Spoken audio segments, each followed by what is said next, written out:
राधा स्वामी जी। बाणी बाणी बाबा मलुकदास जी की। आज की सत्संग वीडियो में हम जानेंगे कि क्या परमात्मा हमारा सिमरन करता है। आपने अक्सर सुना होगा कि परमात्मा का सिमरन करें, गुरु के द्वारा बताए गए जप सिमरन करें या परमात्मा को भजें।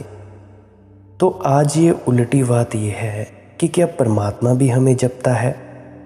तो आज हम इसी संदर्भ में आज की सत्संग वीडियो आरंभ करते हैं। बाणी है, माला जपो न कर जपो, जिभ्या कहो न राम, सुमिरन मेरा हरि करें, मैं पाया विश्राम। बाबा मलुकदास जी का बड़ा ही अनूठा सूत्र है, अनूठे से अनूठे फॉर्मूलाज में से एक है। सिर्फ मलुकदास जी जैसा दीवाना कोई ऐसी बात करने की हिम्मत कर सकता है। परमात्मा के जो बिल्कुल हृदय में विराजमान हो वही ऐसा कह सकता है। माला जपो न कर जपो, कहते हैं ना तो माला जपता हूँ भीतर, न हाथ में माला फिराता हूँ। जिभ्या कहो ना राम, कहते हैं जीभ से राम तक नहीं कहता। क्या कहना, जीभ से क्या कहना, जीभ से कहे कुछ होगा। जीभ ही मरण धर्मा है, तो जीभ से जो निकलेगा वह भी मरण धर्मा होगा। जीभ क्षण भंगुर है, कल मिट्टी में पड़ी होगी, धूल में खो जाएगी कि अर्थी पर जलेगी। तो जिस जीव का कोई शाश्वत जीवन नहीं है, उससे शाश्वत का नाम तो कैसे उठेगा। तो जीव से जिसका जन्म हुआ वह जीव से ज्यादा मूल्यवान नहीं होगा। इसीलिए जिभ्या कहो ना राम, जीभ से नहीं कहता राम। कहते हैं बाबा मलुकदास जी, देखो राम कहने की चार गहराइयां हैं, चार तल हैं। एक तल जोर जोर से जीभ से कहो राम राम राम, जैसा अक्सर लोग कहते हैं। सिमरन भी आप ऐसे ही शुरू कर सकते हो। वह सबसे ऊंचा तल है जीभ से बोलने का। फिर दूसरा तल है होंठ बंद रहें, जीभ भी न हिले और भीतर ही भीतर कहो राम राम राम। ये पहले से तो गहरा है, लेकिन बहुत गहरा अभी भी नहीं है, अभी भी शब्द का उच्चार है।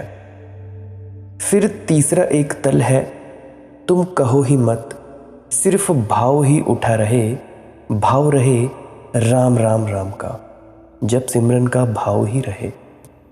कहो ही मत, मात्र भाव रहे। यह दूसरे से भी गहरा है, लेकिन अभी भी भाव तो है। चौथी बात है कि भाव भी न रह जाए, तुम एकदम शून्य हो गए। इस चौथी दशा मग अपूर्व घटना घटती है। इस चौथी दशा को गुरु नानक देव जी ने कहा अजपा जाप। जाप तो हो रहा है, लेकिन अब कोई जाप भी नहीं हो रहा है, अजपा जाप। भाव भी नहीं रह गया। ऐसी घड़ी अपूर्व घटना घटती है, सुमिरन मेरा हरि करें, मैं पाया विश्राम। थोड़ा और से विस्तार से जानने की चेष्टा करते हैं, बने रहिए वीडियो में। तो कहते हैं बाबा मलुकदास जी, अब भगवान ही मेरा स्मरण कर रहे हैं, अब मैं क्या करूं, मैंने तो विश्राम पा लिया। माला जपो न कर जपो, जिभ्या कहो न राम, सुमिरन मेरा हरि करें, मैं पाया विश्राम। कहते हैं मैं तो छुट्टी पा गया, मैंने तो विश्राम ले लिया। अब तो बड़े मज़े की बात घट रही है, सुमिरन मेरा हरि करें। भगवान कह रहे हैं मलूक मलूक। संत कबीर ने भी ऐसी बात कही है कि मैं खोजत फिरता था, चिल्लाता फिरता था, नहीं मिले तुम। और अब एक ऐसी हालत आ गई है कि ना मैं खोजता हूँ ना मैं चिल्लाता हूँ, तुम मेरे पीछे लगे रहते हो, कहते हो कबीर कबीर। हरी लागे पीछे फिरे कहत कबीर कबीर। जब मैं खो जाता है, जब मैं शून्य हो जाता है, तो तुम्हें सुनाई पड़ता है कि परमात्मा सदा से ही पुकार रहा था। ये कोई आज की थोड़ी ही बात है, ये सनातन है। वह सदा से तुम्हें पुकार रहा था, लेकिन तुम इतने शब्दों से भरे थे, तुम इतने कोलाहल से भरे थे कि उसकी धीमी सी पुकार सुनाई नहीं पड़ती थी। सुमिरन मेरा हरि करें, मैं पाया विश्राम।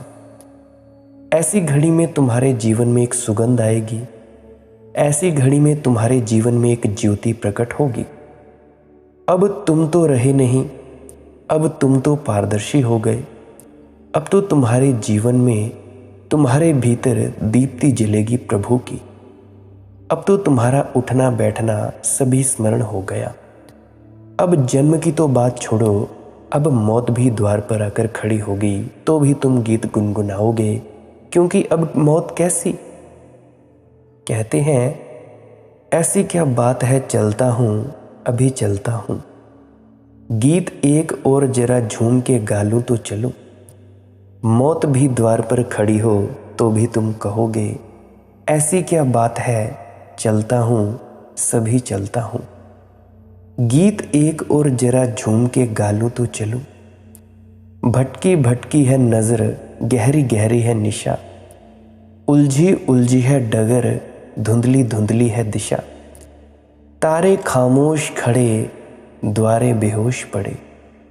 सहमी सहमी है किरण, बहकी बहकी है उषा। गीत बदनाम ना हो, जिंदगी शाम ना हो। बुझते दीपों को जरा सूर्य बना लूं तो चलूं। ऐसी क्या बात है, चलता हूं तभी चलता हूं। गीत एक और जरा झूम के गा लूं तो चलूं। बीन बीमार और टूटी पड़ी शहनाई के, रूठी पायल ने ना बजने की कसम खाई के। सबके सब चुप, ना कहीं गूंज ना झंकार कोई। और ये जबकि आज चांद की सगाई है, कहीं ना नींद यहाँ गंगा की मौत बन जाए। सोई बगिया में जरा शोर मचा लूं तो चलूं। ऐसी क्या बात है, चलता हूँ अभी चलता हूँ। गीत एक और जरा झूम के गा लूं तो चलूं। बाद मेरे जो यहाँ और हैं गाने वाले, स्वर की थपकी से पहाड़ों को सुलाने वाले। उजाड़ बागों बियावान सुनसानों में, छंद की बंद से फूलों को खिलाने वाले। उनके पाँव के फफोले ना कहीं फूट पड़े, उनकी राहों के जरा शूल हटा लूं तो चलूं। ऐसी क्या बात है, चलता हूं अभी चलता हूं। गीत एक और जरा झूम के गा लूं तो चलूं। तो गुरु प्यारी साध संगत जी, फिर तो मौत भी एक गीत का ही अवसर है। गीत एक और जरा झूम कर गा लूं तो चलूं। जीवन तो फिर गीत है ही, मृत्यु भी गीत है। फिर सुख तो गीत है ही, दुख भी गीत है। फिर सफलता तो गीत है ही, असफलता भी गीत है। फिर सारे जीवन का अर्थ गीतमय है। इस गीतमय जीवन का हमने संतत्व कहा है। संत का अर्थ है अहिर्निश जिसके भीतर गीत गूंज रहा हो। किसका गीत? परमात्मा का। अकारण जिसके भीतर संगीत गूंज रहा हो।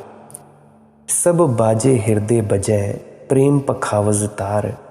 मंदिर ढूंढत को फिरै, मिल्यों बजावन हार। माला जपो न कर जपो, जिब्या कहो न राम। सुमिरन मेरा हरि करै, मैं पाया विश्राम। जेती देखै आत्मा तेते सलिग्राम। बोलन हारा पूजिए, पत्थर से क्या काम। कहते हैं बाबा मलुकदास जी, जब ऐसा गीत तुम्हारे प्राणों में बजने लगेगा, जेती देखै आत्मा तेते सालिग्राम, तब तुम जहाँ भी आत्मा को देखोगे, जहाँ भी जीवन को देखोगे, वहीं तुम्हें परमात्मा दिखाई पड़ेगा।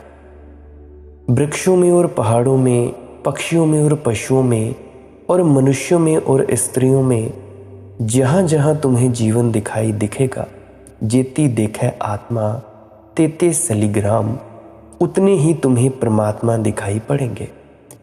हर देह मंदिर है और देह में दिया जल रहा है। आंख हो देखने वाली तो सिवाय परमात्मा के और कोई भी नहीं है। वही उपस्थित है, सारी उपस्थिति उसकी उपस्थिति है। जेती देखे आत्मा तेते सालिग्राम, बेलन हारा पूजिए पत्थर से क्या काम। कहते हैं मलुकदास जी, पत्थर का क्या पूजना, मूर्ति को क्या पूजना, बोलन हारा पूजिए। जो बोल रहा, जो जीवंत है, जो देख रहा है, जो सुन रहा, जो स्वाद ले रहा, तो जीवन परमात्मा का पर्यायवाची है। जीवन ही परमात्मा है। परमात्मा की तुम्हारी धारणा वैसे ही भ्रांति है जैसी तुम्हारी और धारणाएं भ्रांत हैं। तुम भ्रांत हो तो तुम्हारी सारी धारणाएं भ्रांत हैं। परमात्मा की जब तुम याद करते हो तो तुम्हें क्या याद आता है? कभी दशरथ के पुत्र राम, कभी कृष्ण, कभी बुद्ध, कभी महावीर। तो तुमने परमात्मा को भी बहुत संकीर्ण बना लिया। या परमात्मा की तुम्हारी कोई धारणा उगती है तो तुम्हें याद आता है मंदिर का भगवान, कि मस्जिद का, कि गिरजे का, कि गुरुद्वारे का। तुमने भगवान की धारणा बड़ी छोटी बना ली है। भगवान तो सारे जीवन का नाम है, जीवंतता का नाम भगवत्ता। इन वृक्षों में जो हरा है, तुम्हारे आसपास जो वृक्ष दिखते हो, हमारे हिमाचल में तो बहुत है। इन वृक्षों में जो उठा है और जगा है, इन वृक्षों में जो फूल की तरह खिला है, वह कौन है?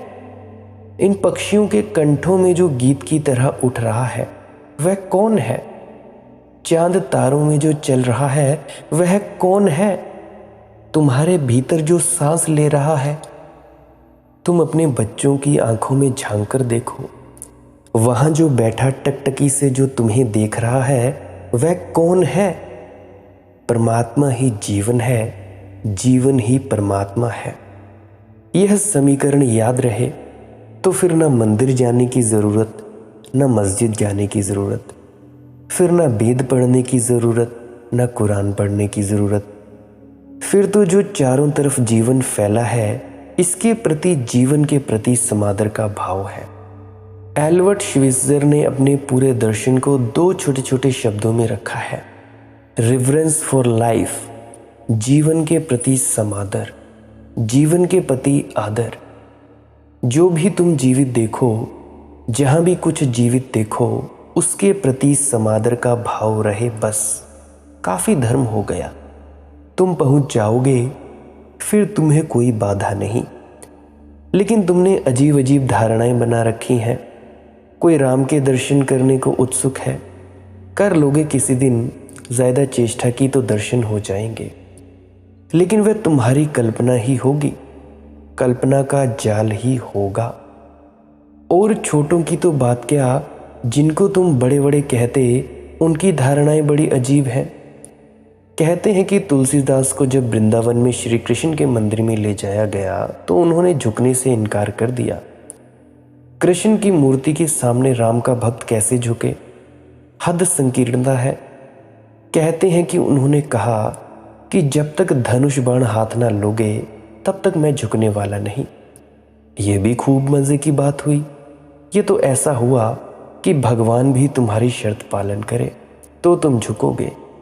यानी भगवान को भी अगर तुम्हारे झुकने में उत्सुकता हो तो तुम्हारी शर्त का पालन कर ले।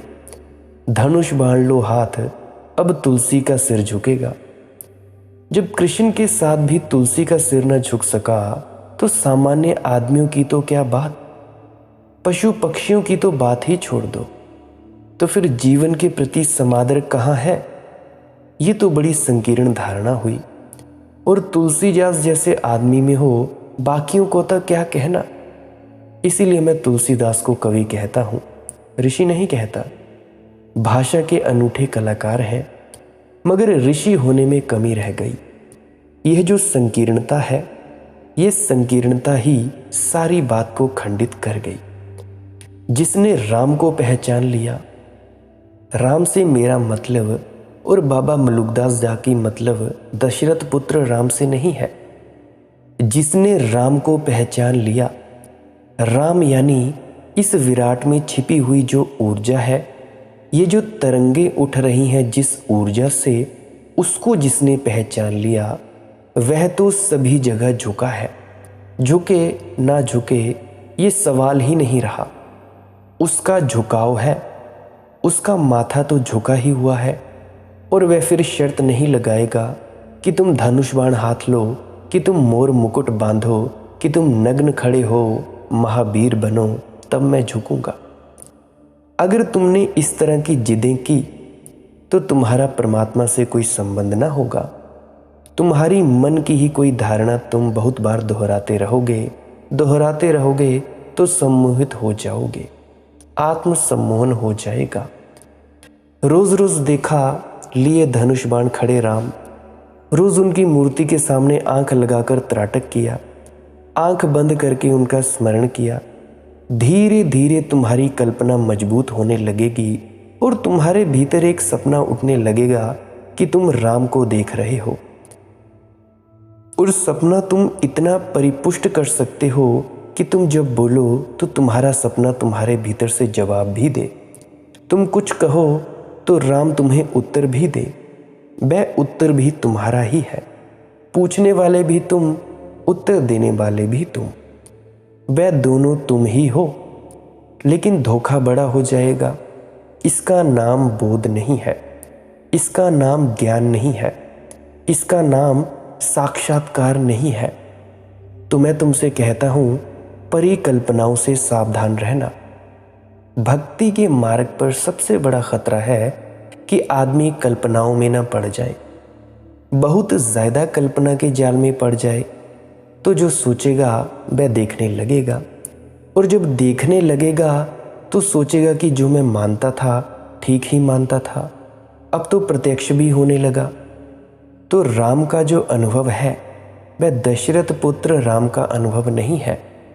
परमात्मा का जो अनुभव है उस अनुभव का कोई रूप नहीं है, कोई रंग नहीं है।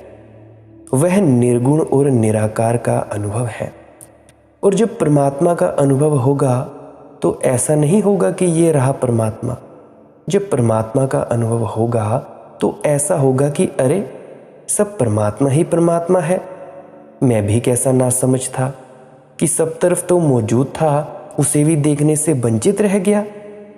मछली जैसी दशा है हमारी। जैसे सागर में मछली हो और उसे सागर का पता नहीं चलता, पता चले तभी कैसे। सब तरफ सागर है। जब पैदा हुई सागर में पैदा हुई, खेली बड़ी हुई सागर में बड़ी हुई, एक दिन मर भी जाएगी, सागर में मर जाएगी। उसे पता भी कैसे चले कि चारों तरफ जो है वह सागर है। ऐसे ही परमात्मा हमें घेरे हुए है। हम परमात्मा के सागर की मछलियां हैं। कबीर ने कहा है, मुझे बड़ी हंसी आती है कि सागर में मछली प्यासी है। सागर चारों तरफ है और हम प्यासे हैं। जहाँ से भी पिए परमात्मा ही है, जिससे भी पिए उसी का जल पिएंगे, केवल उस परमात्मा का। घाट जरूर अलग अलग होंगे। तुमने जब अपनी पत्नी में प्रेम पाया, अपने पति में प्रेम पाया, अपने बेटे में प्रेम पाया, अपनी माँ में प्रेम पाया, अपने मित्र में प्रेम पाया, तो घाट अलग थे। परंतु जो तुमने पाया वह तो परमात्मा ही है। एक ही चीज़ है, प्रेम। घाटों के भेद को तुम गंगा का भेद मत समझ लेना। गंगा तो वही है, स्वर्ग में भी वही बह रही है, पृथ्वी पर भी वही बह रही है। सब दिशाओं में उसी का वास है। जिस दिन तुम्हें थोड़ी ऐसी झलक आने लगे जीवन परमात्मा के समीकरण की, कि जीवन ही परमात्मा है, उस दिन जानना, लो फिर से आ गए मिलने के दिन पिया, मिलने के दिन पिया। फिर अली के दल आए, बगिया गुनगुन गाए, सौरभ के मृग छोने कस्तूरी धन लाए। गोरे कुछ सांबरे प्रसून हुए बावरे, लो फिर से आ गए खिलने के दिन पिया, मिलने के दिन पिया। फिर यम संयम डोले, मंत्र हुए मिठ बोले, फगुनाहट कण कण में, बांसती रस घोले, सीप सरीखी पलकें, मादक सपने छलकें, फिर आए प्रण के व्रण, छिलने के दिन पिया, मिलने के दिन पिया, फिर सांसें गरमाई, अंगारे भर लाई, चंदन तन कसने को, फिर बाहें अकुलाई, अंग अंग में अनंग छेड़ रहा जल तरंग, फिर आए उधड़े मनन, सिलने के दिन पिया, मिलने के दिन पिया, लो फिर से आ गए, मिलने के दिन पिया।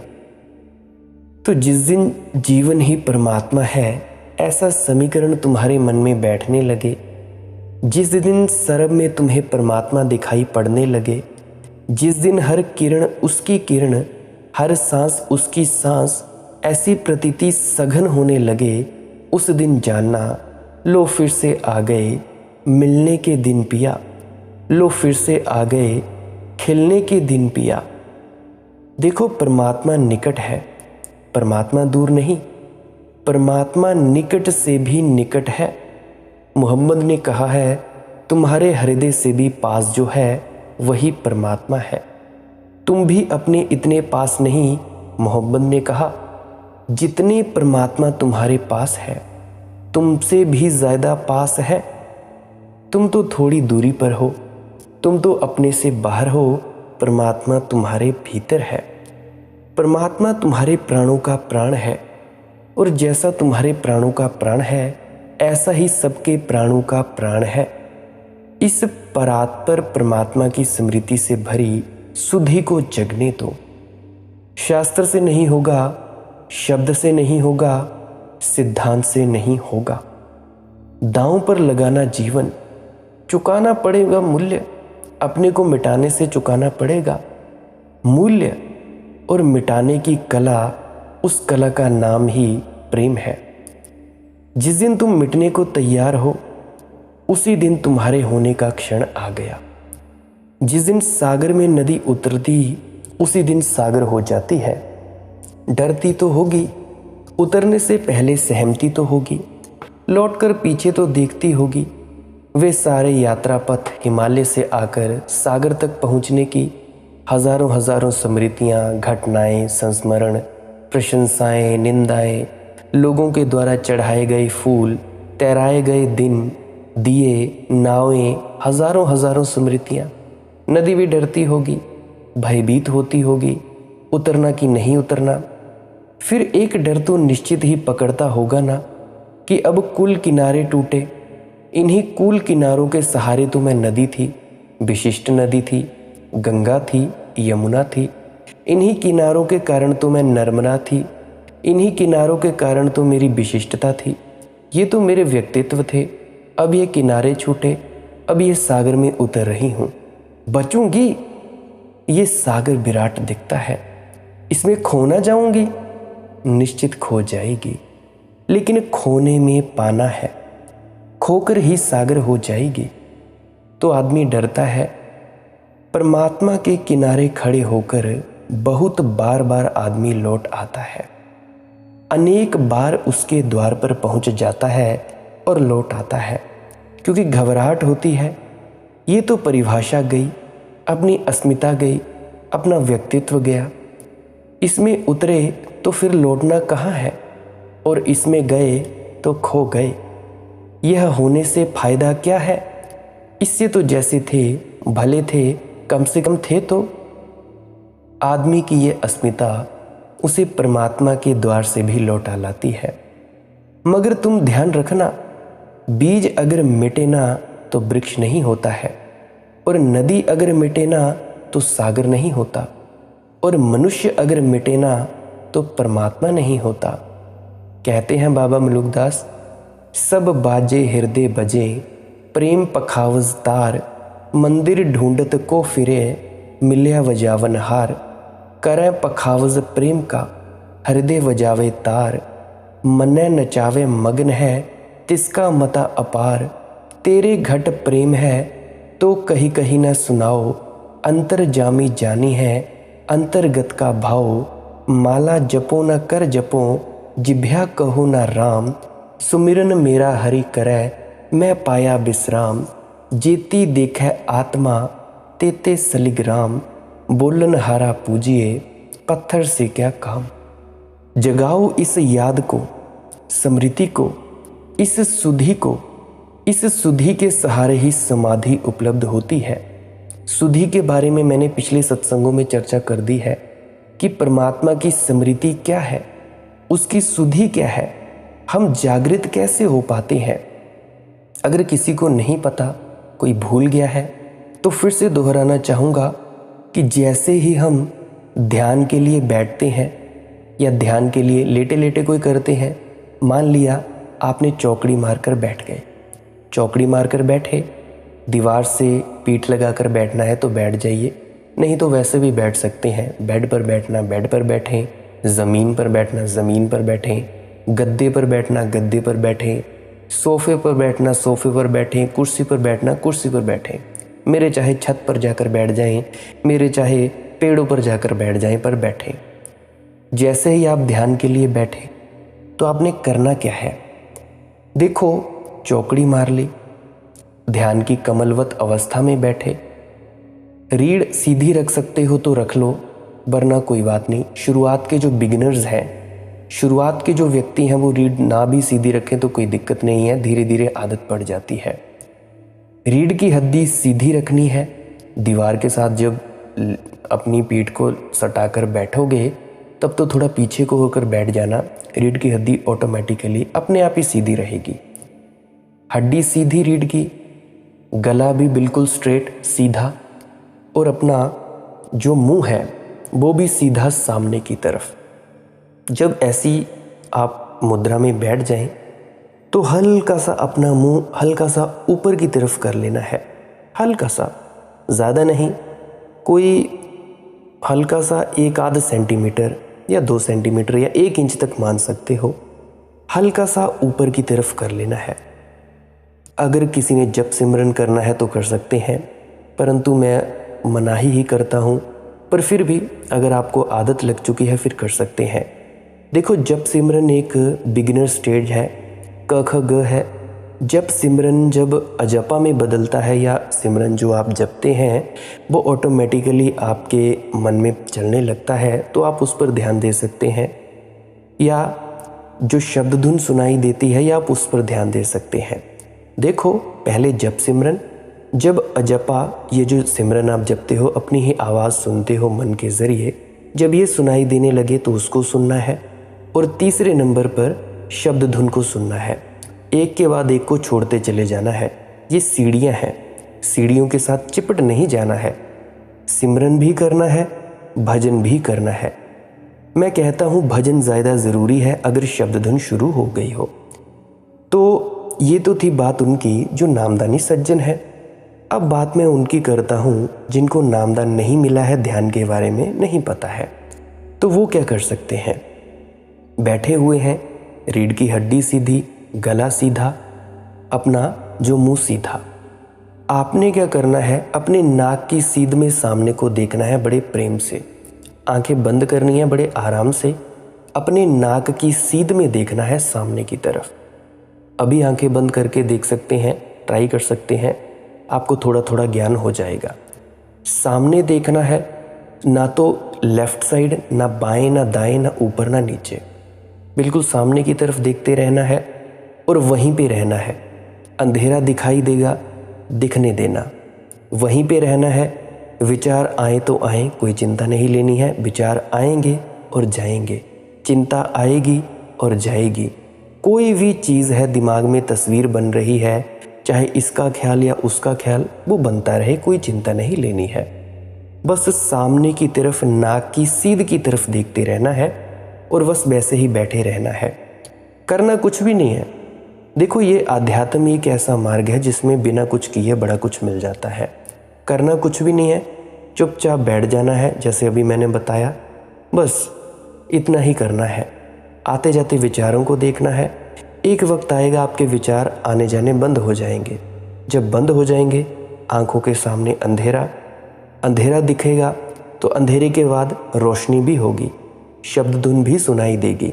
इसके लिए आपने थोड़ा जल्दबाजी नहीं करनी है, कि भाई मुझे शब्द धुन क्यों नहीं सुनाई दी, मुझे ये पहले ये घटना घटित हुई, पहले ये अनुभव हुआ, फलाना अनुभव हुआ, मैं आसमान में उड़ रही थी, मैं इधर जा रही थी, या जो भी आपको अनुभव होते हैं। तो इन अनुभवों को बार बार चेष्टा से खींचने की कोशिश नहीं करनी है, सहजता से बैठना है, ना तो दाएं ना बाएं, अपने आप को भटकने नहीं देना है। जो भी चीज़ होती है बस होने देनी है, बैठे रहना है और कोशिश नहीं करनी है कि कुछ घटित हो, बस इंतज़ार करना है। जो इंतज़ार करेगा, कि जितना भी इंतज़ार हो जाए कोई बात नहीं, परमात्मा आए ना आए, मैं लिख कर कह सकता हूँ, जो ये अपना इंतज़ार करना सीख जाता है, संतुष्ट रहता है, धीरज रखना सीख जाता है, उसको एक क्षण में ही घटना घटित हो जाती है। एक सेकंड में ही उसकी सूरत सीधी ऊपर चढ़ाई कर जाती है। चाहे उसने कमाई की हो ना की हो, कोई चिंता नहीं। गुरु के समक्ष बैठकर भी ऐसा कर सकते हो। मैं तो कहता हूँ गुरु के पास ज़्यादा बढ़िया से ध्यान लगता है, या किसी तीर्थ स्थान पर जो भी आपको अच्छा लगे, या किसी ने गुरु नहीं बनाया है, या किसी को अच्छा गुरु ना मिला हो, कहते होंगे कि भाई सब गुरु बदमाश हैं, गुंडे हैं, लुटेरे हैं, तो वो तीर्थ स्थान पर जा सकता है, किसी सिद्ध जगह पर जा सकता है। या सबसे बेस्ट एक ऐसा वातावरण, जंगलों में जाएं, अगर आपके उधर जंगल नहीं है अपने बाग बगीचे में जाएं, अगर कुछ भी नहीं है पार्क में जाएं, पार्क भी नहीं है तो घर पे बैठें, इसकी चिंता नहीं लेनी है। ये मैंने आपको पीछे बता दी थोड़ी सी चीज़ कि आपने कैसे बैठना है, आपके शरीर की अवस्था कैसी होनी चाहिए। इसके बाद 2-4 बातें और ध्यान में रख लेनी ज़रूरी है। देखो, जब ऊर्जा नीचे से ऊपर की तरफ उठती है ना, तो जब ऊर्जा नीचे से ऊपर की तरफ उठती है तो कभी कभी शरीर कंपता है, बिल्कुल वाइब्रेट करता है, आगे पीछे, लेफ्ट राइट। कई बार तो इतनी कंपन छिड़ जाती है जैसे सर्दियों में छिड़ती है। तो इसकी आप जिन्हें चिंता नहीं लेनी है, ये सहज प्रक्रिया है, ये अपने आप ही होती है और 1-2 मिनट बाद बंद हो जाती है। अगर बंद ना हो तो शवासन में लेट जाएं। शवासन क्या होता है? सीधे लेटो और अपने शरीर को ढीला छोड़ दो, जो हो रहा है होने दो, अपने आप से ये ऊर्जा जो उठी है ऊपर चली जाएगी। एक तो ये चीज़। दूसरी समस्या हो सकती है कि आपको पेट में दर्द हो सकता है, छाती में दर्द हो सकता है, गले में या सर में, ये 3-4 जगह पे दर्द हो सकता है। तो पहले तो आप डॉक्टर के पास जाएं। अगर डॉक्टर के पास जाकर कुछ भी ना निकले तो इसकी चिंता छोड़ देनी है, चिंता छोड़ दें। ये ध्यान की सहज प्रक्रिया है, आपका शरीर ध्यान के लिए तैयार हो रहा है। तीसरी चीज़ जो घटित होती है वो क्या है? वो यह कि भाई मौत का डर सताता है, दिन दिहाड़े मौत का डर सताता है। कई तो कहते हैं कि भाई आप जो बताते हो हम उस मार्ग पर चल तो रहे हैं, पर आपने एक बढ़िया टेक्निक बता दी, गुरु ने भी वही बताया था, हमें भूल गया था, आपने फिर से याद करवा दिया। तो हम जब बैठते हैं तो हमें मौत का डर बड़ा लगता है। देखो भाई, ये सहज प्रक्रिया है, मरोगे नहीं तुम, तुम्हारा मन मरेगा। अब देखो, मैं तुम्हारे सामने जिंदा हूँ, सत्संग कर रहा हूँ, संत जिंदा है, मैं तो एक साधक हूँ, संत महात्मा जिंदा है, तुम्हारे गुरु जिंदा है। अगर उनको समाधि हुई है तो देखो, समाधि में मरता कोई नहीं है, मरता क्या है? तुम्हारी मैं, तुम्हारा इस समग्र सृष्टि से अलग होना मरता है। तुम्हारी जो बूंद है वो समुद्र में मिल जाती है और समुद्र हो जाती है, तब बूंद बूंद नहीं रहती। तो ये जो चीज़ें हैं मैंने आपको अभी बताई, ये आपको थोड़ी सी दिक्कतें हो सकती हैं। वैसे दिक्कतें नहीं है, आपको थोड़ा प्रिकॉशंस है, थोड़ा आपको वार्निंग्स बता रहा हूँ कि भाई ऐसा ऐसा हो जाता है, तो इसकी ज़्यादा चिंता नहीं लेनी है। और एक और चीज़ बताना मैं भूल गया, एक और सबसे अहम चीज़ है कि आप ध्यान में तभी बैठ सकते हैं जब आपका शरीर रिलैक्स हो। शरीर रिलैक्स कैसे हो? देखो, आप शरीर रिलैक्स करने के लिए एक छोटी सी एक्सरसाइज कर सकते हो। गहराई से सांस लेना शुरू कर सकते हो।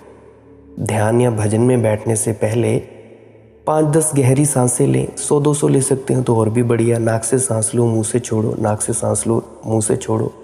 ज़्यादा से ज़्यादा ऑक्सीजन वाली सांस है वो अंदर खींचो और मुंह से एकदम से छोड़ दो, खींचो छोड़ो।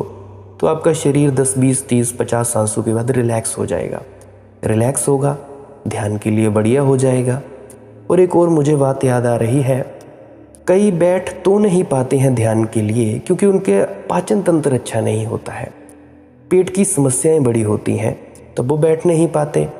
तो उनके लिए एक चीज़ बताना चाहूँगा कि हरड़, बहेड़ा, आंवला, इनकी एक मात्रा होती है 33-33-33% की। तो ये 3 चीज़ें होती हैं, इनका एक चूर्ण होता है, उसको कहते हैं त्रिफला चूर्ण। खाली पेट ले सकते हैं गर्म पानी के साथ आधा चम्मच। उसके साथ क्या होगा, जब आप उसको लेंगे तो आपको पेट की समस्या कोई नहीं होगी, आपकी नींद अच्छी हो जाएगी, आपका शरीर अच्छा हो जाएगा। देखो, अगर शरीर अच्छा नहीं है तो भाई ध्यान में कहाँ ही मन लगेगा, कहाँ आप भजन के लिए बैठेंगे। तो अगर आपका शरीर स्वस्थ है तभी तो भजन के लिए बैठ पाएंगे ना। तो आप इस चीज़ को ले सकते हैं, त्रिफला चूर्ण को ज़्यादा मात्रा में मत लेना, आधा चम्मच 2.5 ग्राम त्रिफला चूर्ण होता है।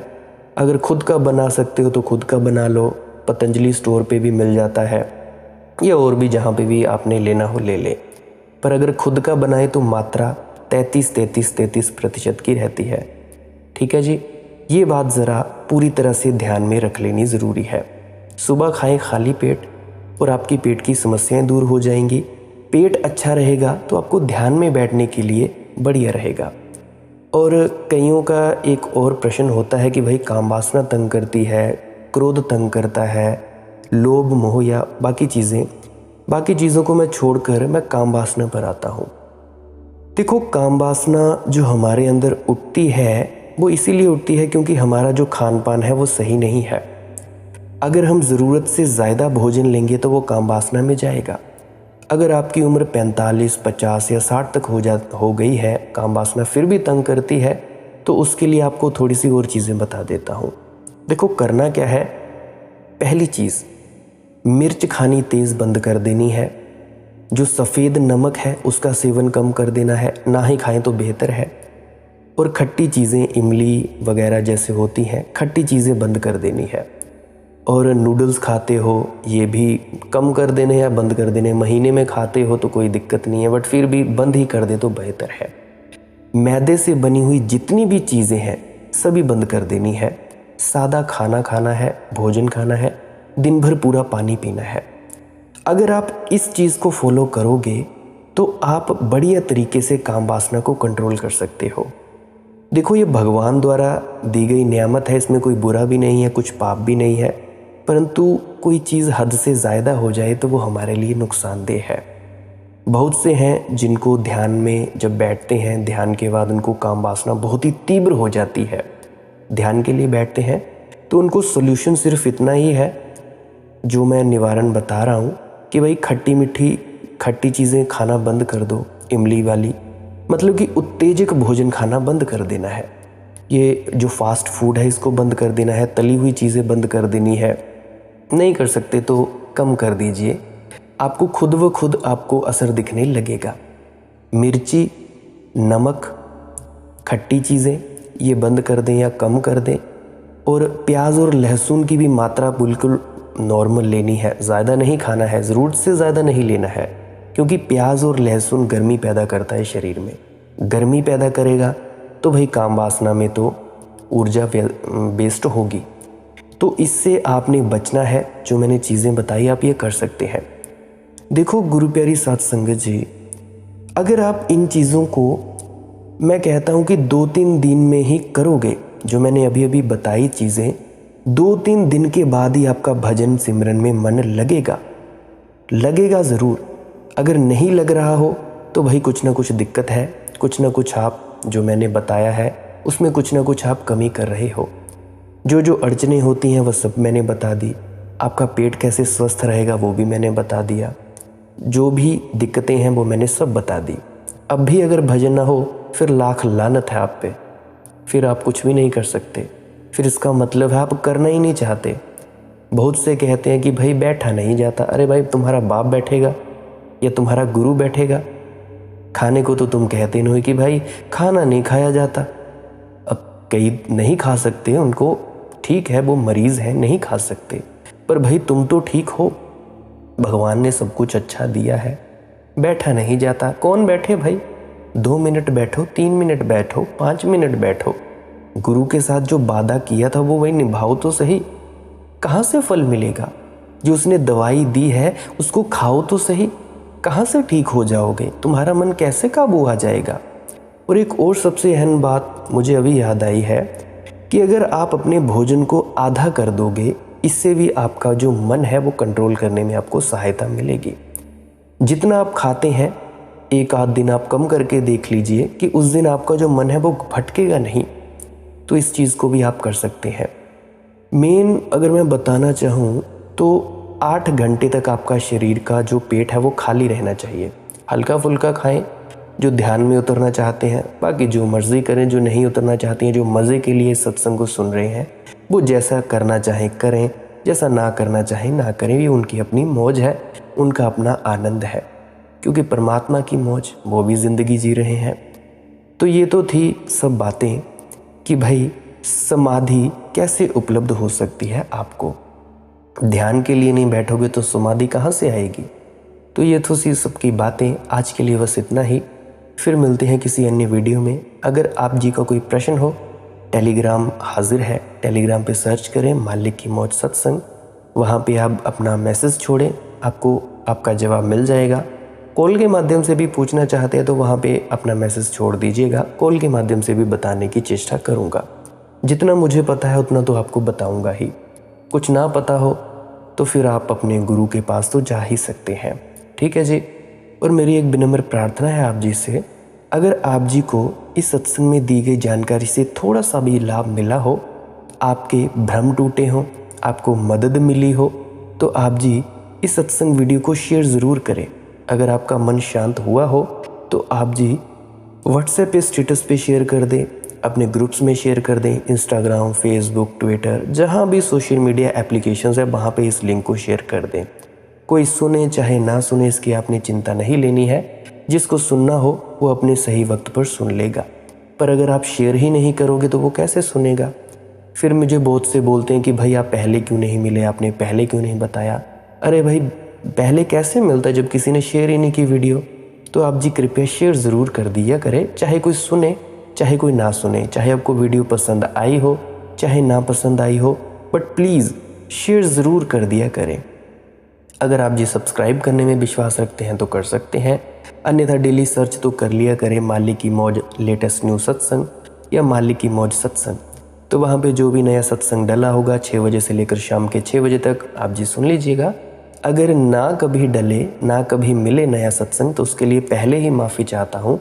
तो आप जी पुराने सत्संगों को अवश्य सुनिए।